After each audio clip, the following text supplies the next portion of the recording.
to another video. In our today's video, we are going to do cell cycle. Okay, cell cycle मैं आपको अच्छे से कराने वाली हूँ आज की वीडियो में. So cell cycle is a very important topic. ठीक है, तो सेल साइकिल में सेल साइकिल एंड डिवीजन जो है वो वाला चैप्टर हम करने वाले हैं. It's a important topic, it's a very easy topic. बहुत ही प्यारा सा छोटू सा चैप्टर है जो जल्दी जल्दी हो जाएगा. Without wasting any time let's get started. Cell cycle and division. ठीक है, cell division. Growth and reproduction जो है वो कैरेक्टरिस्टिक्स होते हैं हमारे सेल्स के. ठीक है, सारे ही लिविंग ऑर्गेनिजम्स ग्रोथ और रिप्रोडक्शन जो है वो करना चाहते हैं. वो रिप्रोड्यूस करते हैं to form two daughter nuclei. जैसे एक सेल है, ये जो है ये रिप्रोड्यूस करेगा to form 1 and 2 daughter cells. ठीक है, ये जो है इसके डॉटर सेल्स बनेंगे. तो every organisms reproduce, every organism want to reproduce, every cell wants to reproduce. अब ये जो न्यूली फॉर्म डॉटर सेल्स होते हैं ये क्या करते हैं, ये ग्रो करते हैं और डिवाइड करते हैं. The newly forms daughter cells grow and divide. ये जो न्यूली फॉर्म डॉटर सेल्स होते हैं ना, ये ग्रो भी करते हैं और ये डिवाइड भी करते हैं. ठीक है, now cycles of growth and division allow a single cell to form a structure containing of millions of cells. तो अब होता क्या है कि हमारे पास फॉर एग्जाम्पल ग्रोथ हुई, डिविजन हुई. ठीक है, तो एक सिंगल सेल इनफ होता है बहुत सारे मिलियंस ऑफ सेल्स को बनाने के लिए. क्योंकि आपका एक सेल जो है वो डिवाइड होगा, फिर दूसरा वाला डिवाइड होगा, तो दूसरे वाला आगे दो में, फिर आगे दो में, आगे दो में, जल्दी जल्दी जल्दी डिविजन होती है. Now what is cell cycle? Cell cycle जैसे हमारा एक लाइफ साइकिल होता है वैसे ही सेल की भी एक साइकिल होती है. यानी कि during the division of cell, it is the sequence of, basically what is cell cycle in simple short, the sequence of events by which a cell duplicates its growth. The cell cycle is a sequence of events in which the cell duplicates its growth, its genome, by the synthesis of constituents of cells and eventually divide into two daughter cell is known as the cell cycle. यानी cell cycle का जो main काम होता है वो होता है division of the cell. ठीक है, एक साइकिल बनाई जाती है एक सीक्वेंस ऑफ इवेंट में, उसके बाद जो है सेल जो है वो डिवाइड हो जाता है. इसके बीच में बहुत सारी चीजें होती है, replication of chromosomes, DNA synthesis, बहुत सारी चीजें जो है होती हैं. अब हम आते हैं phases of the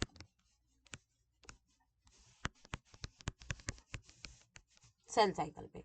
phases of the cell cycle. Human का जो सेल होता है उसको टिपिकली 24 आवर्स लगते हैं सेल को डिवाइड होने में. टिपिकली कितने आवर्स लगते हैं सेल को डिवाइड होने में. लेकिन जो यीस्ट का सेल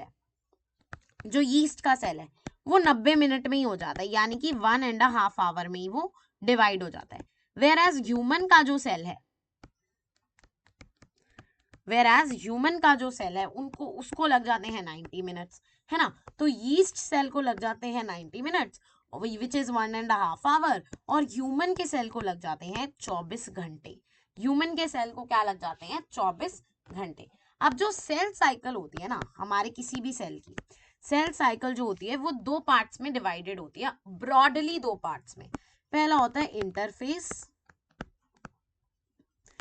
पहला जो सेल साइकिल का फेज होता है वो होता है इंटरफेस. दूसरा होता है एम फेज. ये बड़ा ही इंपॉर्टेंट चीज मैं आपको समझा रही हूँ. पहला होता है इंटरफेस, दूसरा होता है एम फेज, माइटोसिस फेज. अब जो है ना एम फेज जो होता है वो एक्चुअली में डिवीजन फेज होता है. एम फेज को हम एक्चुअली में डिवीजन फेज कहते हैं और इंटरफेज को हम तैयारी वाला फेज कहते हैं, which is pre division phase.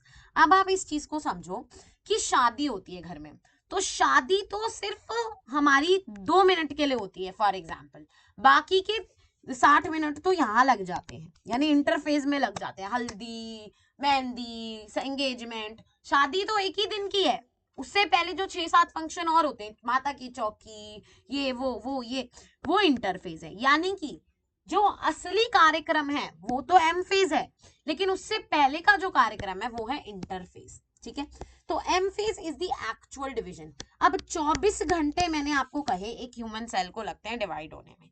24 घंटे में से जो एम फेज होता है ना, जो एम फेज जो एक्चुअली में शादी है वो सिर्फ 1 घंटा हो रही होती है. उससे पहले बाकी जो चीजें होती हैं वो इंटरफेज चल रहा होता है 95% ऑफ द टाइम. क्या चल रहा होता है? इंटरफेज चल रहा होता है 95% of the 95% of the time.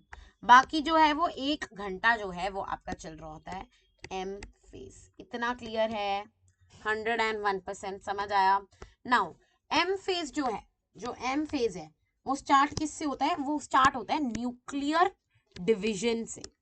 Nucleus की डिवीजन से वो शुरू होगा। और न्यूक्लियस की डिवीजन कैसे होगी वो हम पढ़ेंगे, सब पढ़ेंगे। इंटरफेज को हम रेस्टिंग फेज कहते हैं। सबसे ज्यादा टाइम भी ले रहा है और सबसे ज्यादा रेस्ट भी कर रहा है। ठीक है, अब यहाँ पर इस चीज में, इस प्रोसेस में 2 प्रोसेसेस और इन्वॉल्व होते हैं। एक होता है कैरियन काइनेसिस, एक होता है साइटोकाइनेसिस। कैरियोकाइनेसिस होता है डिवीजन ऑफ न्यूक्लियस और साइटोकाइनेसिस होता है डिवीजन ऑफ साइटोप्लाज्म। इतना तो बेसिक है, सबको पता है। ओके, अब आते हैं हम इंटरफेज पे। इंटरफेज के पास फर्दर 3 फेजेस होते हैं, G1 phase, G0 phase and G2 phase. ये G0 की हम बाद में बात करेंगे, पहले हम बात करेंगे G1 और G2 फेज की। Basically interphase is the preparation phase for the division. मैंने आपको पहले ही बता दिया। अब ये जो है ये 2 चीजें करेगा, एक करेगा सेल ग्रोथ, एक सेल ग्रोथ, दूसरा डीएनए रेप्लिकेशन। 2 चीजें ये कर देगा सेल के लिए। पहला ये सेल ग्रोथ करवा देगा, सेल को बड़ा करा देगा, बड़ी तो हो जा भाई दुल्हन तभी तो शादी कराएंगे, और डीएनए रेप्लिकेशन करा देगा। तो इंटरफेज का जो G1 फेज होता है, जो G1 फेज होता है, ठीक है, ये क्या करता है? ये करता है, ये बीच में होता है माइटोसिस फेज के। अभी अभी एक सेल टूट के आया है, माइटोसिस करवा के आया है, उसके बाद फिर से वो घुस जाएगा G1 फेज में। ठीक है, ये माइटोसिस फेज के और इनिशिएशन ऑफ डीएनए रेप्लिकेशन, इसके बाद रेप्लिकेशन होती है, इन दोनों के बीच का जो स्टेज होता है वो होता है G1 स्टेज। G1 स्टेज में क्या होती है? There is no DNA replication, no DNA replication. अब मैंने आपको एक चीज नहीं बताई थी, G1, G0, G2 और S फेज भी होता है हमारे इंटरफेज में। ठीक है, तो यहाँ पर कोई डीएनए रेप्लिकेशन नहीं हो रही होती है।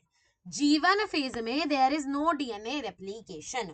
ठीक है, लेकिन ये जो है डीएनए रेप्लिकेशन से और M फेज के बीच का जो एरिया होता है वो कवर करता है।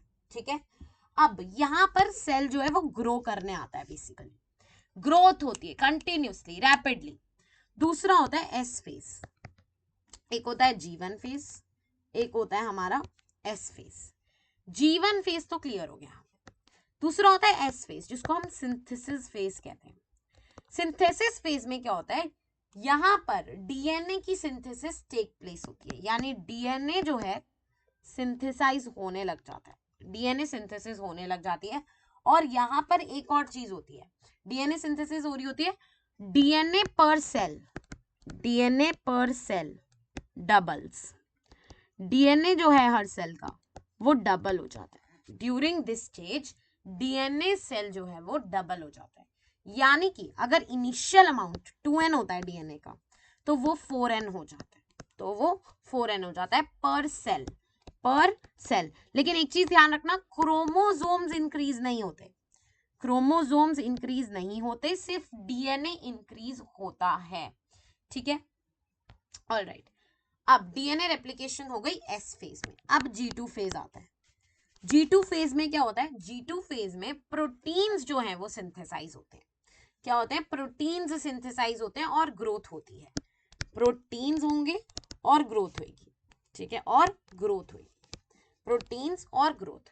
अब आते हैं हम G0 फेज पे। G0 फेज ना एक अलग ही फेज है, ये कोई कोई सेल जो है वो एग्जिबिट करता है। इसमें क्या होता है? मेनी सेल्स जो हैं वो डिवाइड ओकेजनली, जिनको ना ग्रोथ की जरूरत है, जो वॉर्न आउट नहीं हो सकते। Best example heart cells. अब जो सेल्स ओकेजनली डिवाइड करेंगे उनको जरूरत भी कभी कभी होगी किसी फेज की, तो ये क्या करते हैं? ये M फेज में जाते ही नहीं है। These cells do not go into M phase, rather they go into an inactive stage which is known as the quiescent stage या फिर G0 stage। क्यूसेंट स्टेज में घुस जाते हैं, जहां पर ये इनएक्टिव रहते हैं और रेस्ट करते हैं। यहाँ पर क्या होता है, सेल्स जो है डिवाइड करते हैं ओकेजनली। कैसे डिवाइड करते हैं, ओकेजनली डिवाइड करते हैं, कोई ऐसा पर्टिकुलर डिवीजन नहीं होता है।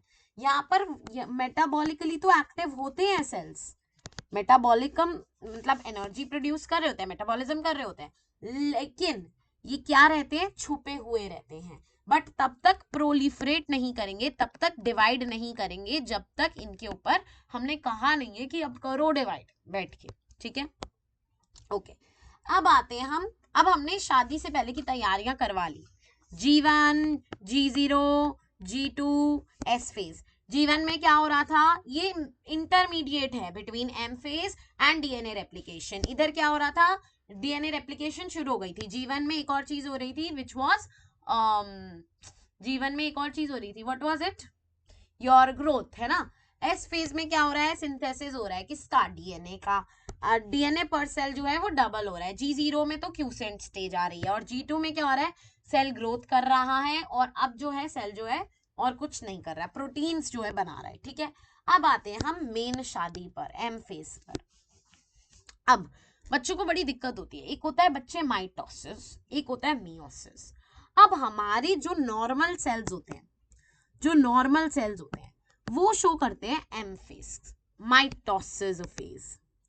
लेकिन जो हमारे सेक्स सेल्स होते हैं, जो हमारे सेक्स गैमीट सेल्स होते हैं, वो वाले सेल्स हमारे शो करते हैं मियोसिस।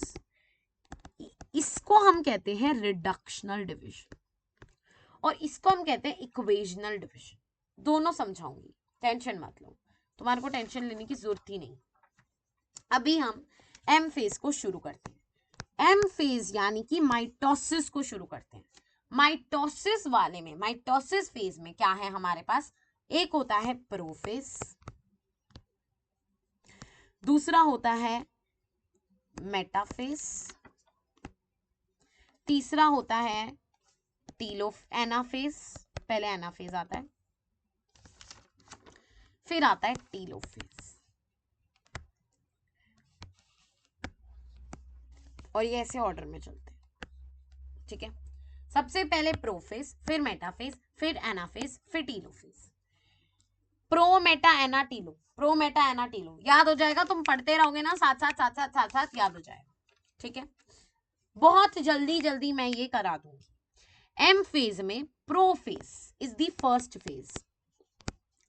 प्रोफेज जो है जी वो सबसे पहला फेज है।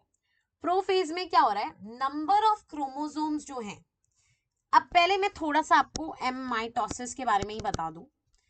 अब माइटोसिस में क्या होता है, क्योंकि नंबर ऑफ क्रोमोसोम्स हम सेम ही रख रहे हैं, हम नंबर ऑफ क्रोमोसोम्स जो हैं वो सेम ही रख रहे हैं इस वाली डिवीजन में, तो हम इसको कहते हैं इक्वेशनल डिवीजन। यानी number of chromosomes is equals to the number of chromosomes in progeny cells. यानी कि पेरेंट सेल्स में जितने नंबर ऑफ क्रोमोसोम्स हैं उतने ही हम प्रोजेनी में रख रहे हैं, इसीलिए हम इसको क्या कहते हैं, इसीलिए हम इस वाली डिवीजन को क्या कहते हैं, इक्वेशनल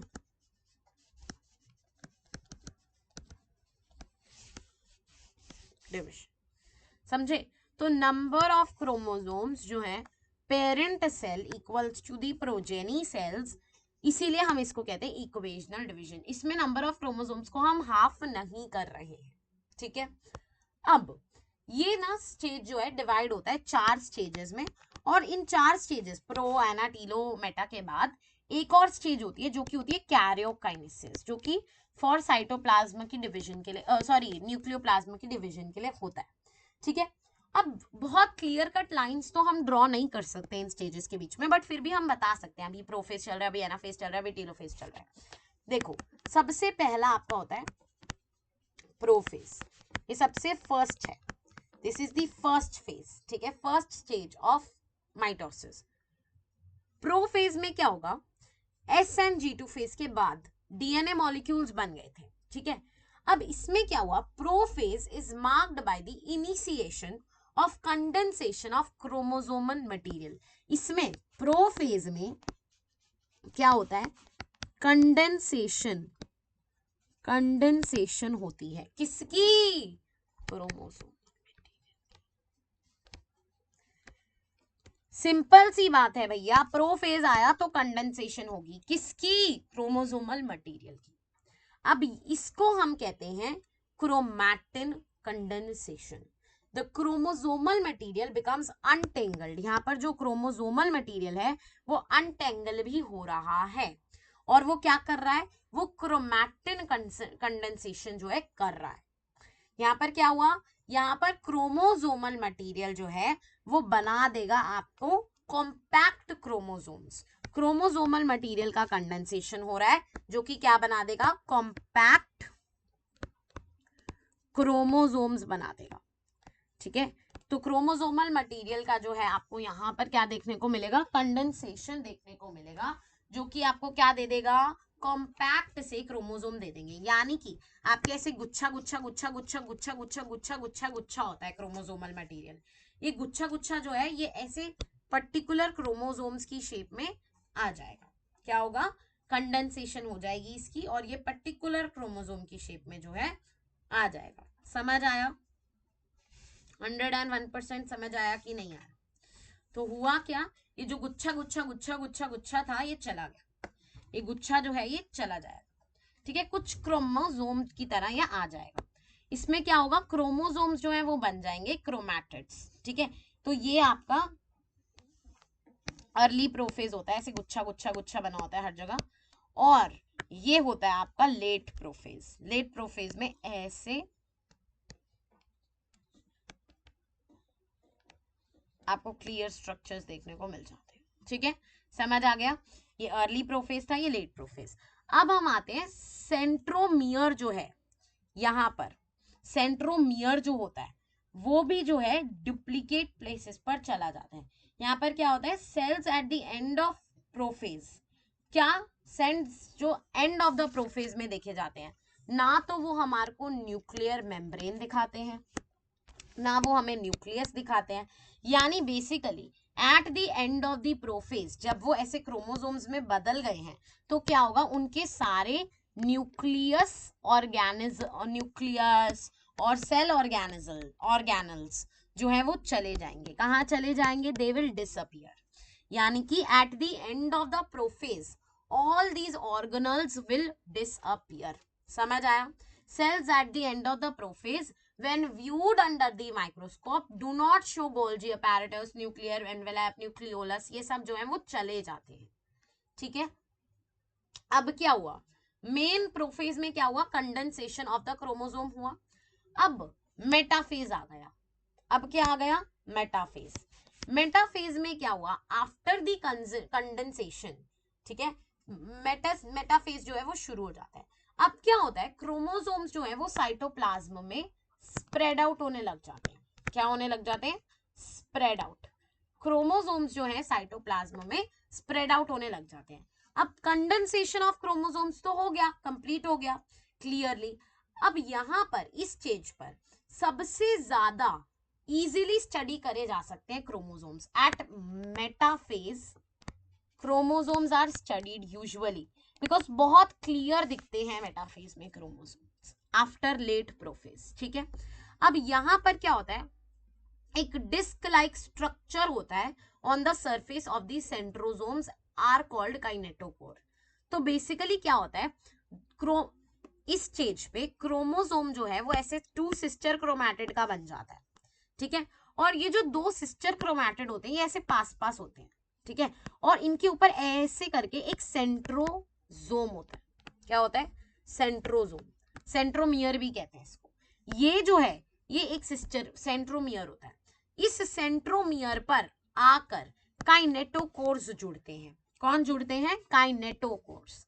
ठीक है, these structures serve as the site of attachment of spindle fiber. Basically ये जो हमारे पास ऐसे, एक सेकेंड, ऐसे और ऐसे, रुको, ऐसे और ऐसे करके जो जुड़े हुए हैं हमारे क्रोमोसोम्स, ये जुड़े हुए हैं सेंट्रोमियर से। सेंट्रोमियर पर एक पर्टिकुलर स्पेस होती है जिसको हम कहते हैं काइनेटोकोर। इस काइनेटोकोर से आके कौन जुड़ता है? आपके spindle fibers. Spindle fibers come and connect to this kinetochore. Centromere है हमारे पास, काइनेटोकोर जो है सेंट्रोमियर के अंदर होता है, और वो जो स्पिंडल फाइबर्स होते हैं वो आके इससे जुड़ जाते हैं। Clear everybody? और फिर जो है ये सेंटर ऑफ द सेल पर ऐसे अरेंज हो जाते हैं। अब ये सेल था, अब ये सारे स्पिंडल फाइबर्स आते हैं, और ये जो सेंटर ऑफ द सेल है ना, इधर सारे सेंट्रोज क्रोमोसोम्स जो है अरेंज हो जाते हैं, और इधर से भी स्पिंडल फाइबर्स आते हैं। ये स्पिंडल फाइबर्स जो हैं अटैच हो जाते हैं, और जब ये सेंटर पे आते हैं एक प्लेट सी बनने लग जाती है। क्या बनने लग जाती है? एक प्लेट सी। इस प्लेट को, जो ये सेंटर में बन रही है, इस प्लेट को हम कहते हैं मेटाफेज प्लेट। इस प्लेट को, जो ये सेंटर पे बन रही है, इस प्लेट को हम कहते हैं मेटाफेज प्लेट। यानी कि की फीचर्स ऑफ मेटाफेज क्या हो गए? आ जाओ जी। सबसे पहला एक मेटाफेज प्लेट बनेगी, और काइनेटोकोर से स्पिंडल फाइबर जो है आके जुड़ जाएगा फ्रॉम बोथ द साइड्स, ऊपर से भी नीचे से भी। काइनेटोकोर से आके जुड़ जाएंगे स्पिंडल फाइबर। समझ आया? प्रोफेज में कंडेंसेशन हो गया क्रोमैटिन मटेरियल का, और क्रोमोसोम्स बन गए। अब मेटाफेज में क्या हुआ? स्पिंडल फाइबर्स आ गए जो कि काइनेटोकोर से जुड़ गए फ्रॉम बोथ द साइड्स, और एक मेटाफेज प्लेट बन गई। यानी सारे के सारे क्रोमैटिन्स जो हैं वो बीच में अरेंज हो गए मिडल लाइन में। ठीक है, अगला हमारे पास होता है एनाफेज। एनाफेज, एनाफेज क्या होता है? ये एक ऐसा फेज होता है, ये भी बहुत इजी चीज है, समझो तो। Anaphase, each chromosome arranged are the metaplates split and two daughter chromatids are now known as daughter chromosomes. अब क्या हुआ? आपके पास क्रोमैटिड्स थे, ठीक है। अब क्या हुआ? स्पिंडल फाइबर इन दोनों को खींच लेगा और अलग अलग कर लेगा। यानी यहां पर जो आपके पास थे वो जुड़े हुए थे ऐसे ऐसे, एक क्रोमैटिड एक क्रोमैटिड, एक एक एक एक एक ऐसे, और यहाँ पर भी आपके पास थे, ये भी जुड़े हुए थे ऐसे। तो अब क्या हुआ? आपके पास एक सिंगल सिंगल क्रोमोसोम जो है वो आ गए, क्योंकि ये खिंच गए। तो स्पिंडल फाइबर ने इनको ऑपोजिट पोल्स में जो है ले लिया, और अब आपके पास जो है क्रोमोसोम्स बन गए। यानी कि एनाफेज के एंड में क्या आपको मिलेगा? क्रोमैटिड्स जो हैं वो आपको स्प्लिट आउट और मिलेंगे, एकदम स्प्लिट हो जाएंगे क्रोमैटिड्स, सेपरेट हो जाएंगे क्रोमैटिड्स एकदम, और क्रोमैटिड्स जो है वो ऑपोजिट पोल पर मूव कर जाएंगे। क्रोमैटिड्स जो है वो स्प्लिट आउट कर जाएंगे और सेपरेट हो जाएंगे, और ऑपोजिट पोल पर जो है वो मूव कर जाएंगे। टीलोफेज, टीलोफेज जो है वो हमारी फाइनल स्टेज होती है कैरियोकाइनेसिस की। इसके बाद साइटोकाइनेसिस जो है आ जाता है। Telophase is the last stage of karyokinesis. अब मतलब न्यूक्लियस भी आने वाला है। अब last stage of telophase, telophase is the last stage. इसमें क्या होगा हमारा? कैरियो इसमें क्या होगा? इसको हम फाइनल स्टेज कहते हैं, लास्ट स्टेज भी कहते हैं। इसमें क्या होता है? हमारे पास जो क्रोमोसोम्स थे जो रिस्पेक्टिव पोल्स पर पहुंच गए थे वो डीकंडेंस कर जाते हैं।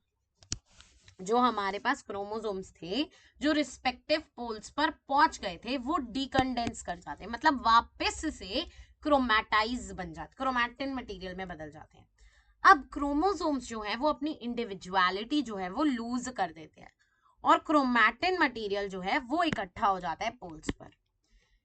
अब ऐसा लगता है सेल, इधर भी क्रोमैटिन मटेरियल, इधर भी क्रोमैटिन मटेरियल, तो क्रोमैटिन मटेरियल दोबारा से आ जाता है, और न्यूक्लियस, गोल्जी बॉडी, और अपना ER, rough endoplasmic reticulum, smooth endoplasmic reticulum, सब चीजें जो है वो वापस से आ जाती हैं दोनों ही जगह। और डॉटर, जो डॉटर न्यूक्लियाई थे उनमें आपको डॉटर न्यूक्लियाई भी दिखेंगी, ठीक है, और न्यूक्लियर मेम्ब्रेन भी दिखेगी। यानी कि अब सारी चीजें जो हैं वो वापस से हमारे पास डीकंडेंस हो गई, जो आपकी प्रोफेज में हुई थी। तो प्रोफेज का उल्टा होता है बेसिकली टीलोफेज। ये ऑपोजिट होते हैं एक दूसरे के। ये कंडेंस कर रहा था बेचारा, ये डीकंडेंस कर रहा है। समझ आ गया? ओके। अब हमारे पास अगली जो चीज है वो है साइटोकाइनेसिस। इस चीज को बड़े प्यार से समझना। साइटोकाइनेसिस जो है दो तरह से होती है, प्लांट्स में अलग तरह से होती है, यानी प्लांट की उसमें अलग तरह से होगी, और एनिमल सेल्स में अलग तरह से होगी। एनिमल सेल्स में इसका जो डिवीजन का तरीका है वो है अलग, प्लांट सेल्स में इसका डिवीजन का तरीका है अलग। एनिमल सेल्स में ये होती है with the appearance of a furrow, एक फर्रो आ जाता है बीच में, और वो फर्रो ग्रेजुअली डीप होता है, डीप होता है, डीप होता है, और वो डिवाइड कर देता है, तोड़ देता है। तो बेसिकली एक ऐसा तुम्हारा सेल है, फॉर एग्जाम्पल इस सेल में ये फर्रो आ गया बीच में, और यहाँ पर तुम्हारा क्रोमैटिड है, यहाँ भी क्रोमैटिड है, तो फर्रो आया आया आया आया, डीप हो गया, डीप हो गया, डीप हो गया, डीप हो गया, एक इधर चला गया सेल, एक इधर चला गया सेल, बन गए तो दो सेल बन गए। दूसरा होता है प्लांट्स में। प्लांट्स में क्या होता है, क्योंकि उनके पास एक सेल वॉल होती है, ये सेल वॉल होती है प्लांट्स के पास, ये प्लांट सेल है फॉर एग्जाम्पल, प्लांट्स के पास क्या होती है, एक सेल वॉल होती है। तो इनका जो साइटोकिनेसिस का जो मैकेनिज्म होता है वो होता है थोड़ा सा डिफरेंट। इनमें क्या होता है, ये जो लेटरल वॉल्स है ना, ये जो लेटरल वॉल्स आपको दिख रही है ना, जो लेटरल वॉल्स दिख रही हैं, यहां से आउटवर्ड की तरफ हमें ग्रोथ दिखती है, ठीक है, और एक सेल प्लेट आ जाती है।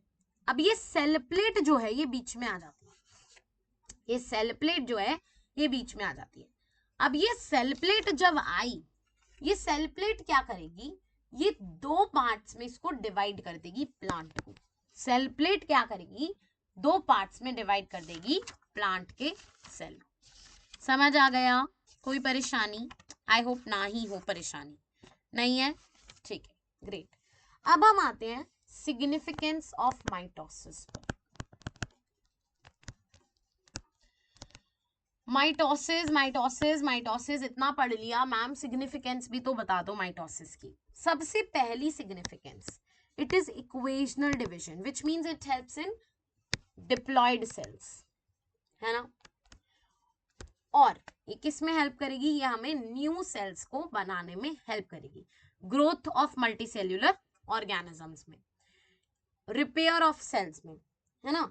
और हमारे जो गट सेल्स हैं उनको कंटिन्यूअसली वॉर्न आउट हो जाते हैं वो, तो उनको जरूरत होती है रिपेयर होने की। तो इन चीजों में आपकी माइटोसिस की सिग्निफिकेंस जो है रहती है। With this we have completed mitosis. In the next video we are going to start with meiosis. और meiosis जो है वो थोड़ा सा लंबा होगा क्योंकि उसमें दो बारी हमें प्रोफेज, मेटाफेज, एनाफेज पढ़ना पड़ेगा, उसमें अलग होती हैं चीजें थोड़ी। See you guys in the next one. Till then take care, bye bye, subscribe to the channel.